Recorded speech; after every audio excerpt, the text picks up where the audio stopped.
the spark that lit the field. There are athletes who flash brilliance. Then there are athletes like Percy Harvin, blinding, electrifying, unforgettable. From the moment he touched the ball, it was magic. He was lightning in cleats, destined to dominate. The hype around him wasn't manufactured, it was earned, forged through moments that fans still replay in their minds today. But just as quickly as he rose, he disappeared. This is the story of a phenom who was supposed to redefine the game, and how the very things that made him great may have also led to his fall.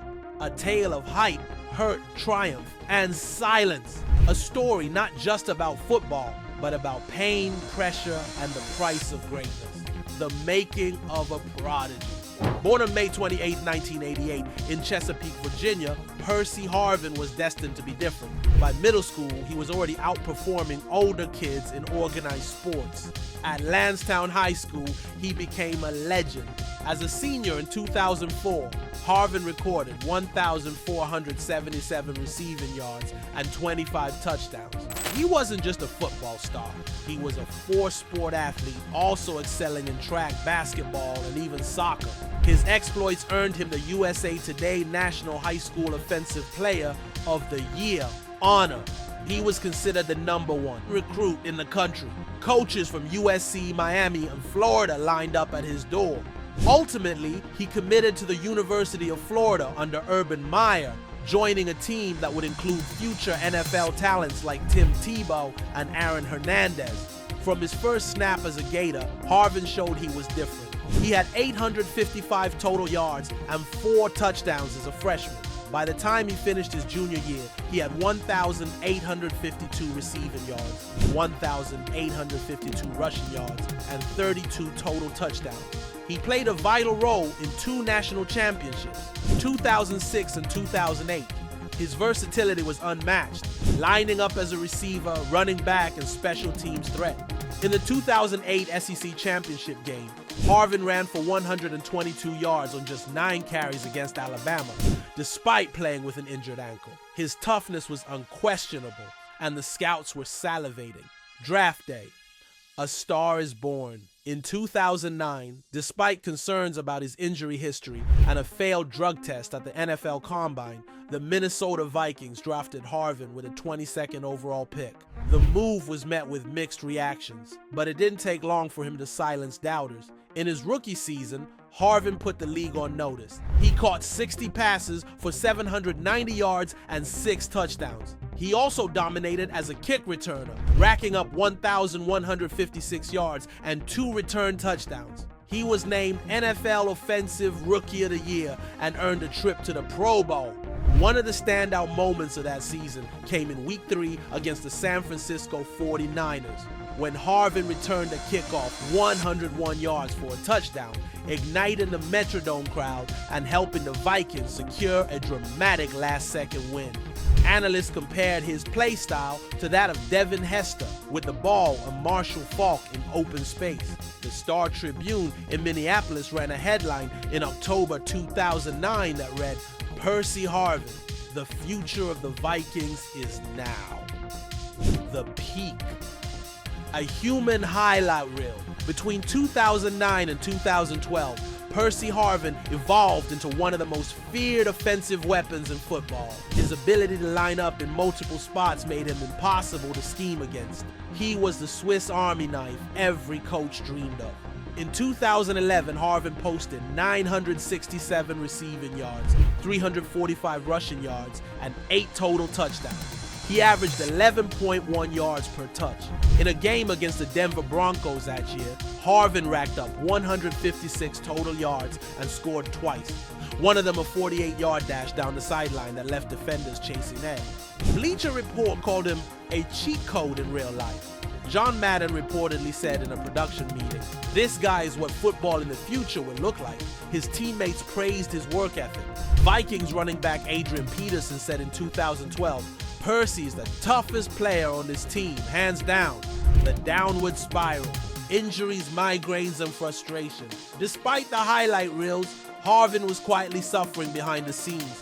He had long battled chronic migraines even during college.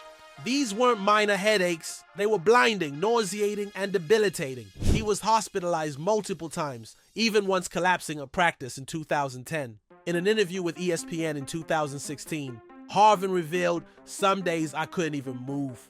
I'd have to lie in a dark room with no noise. Football was the last thing on my mind." On top of migraines, he began battling ankle injuries, hip problems, and recurring concussions. In 2012, he was placed on injured reserve due to an ankle injury that never fully healed.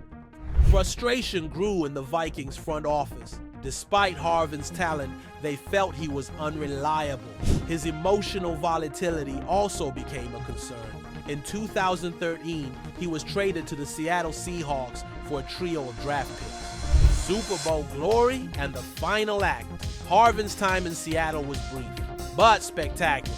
He played in only one regular season game in 2013 due to hip surgery.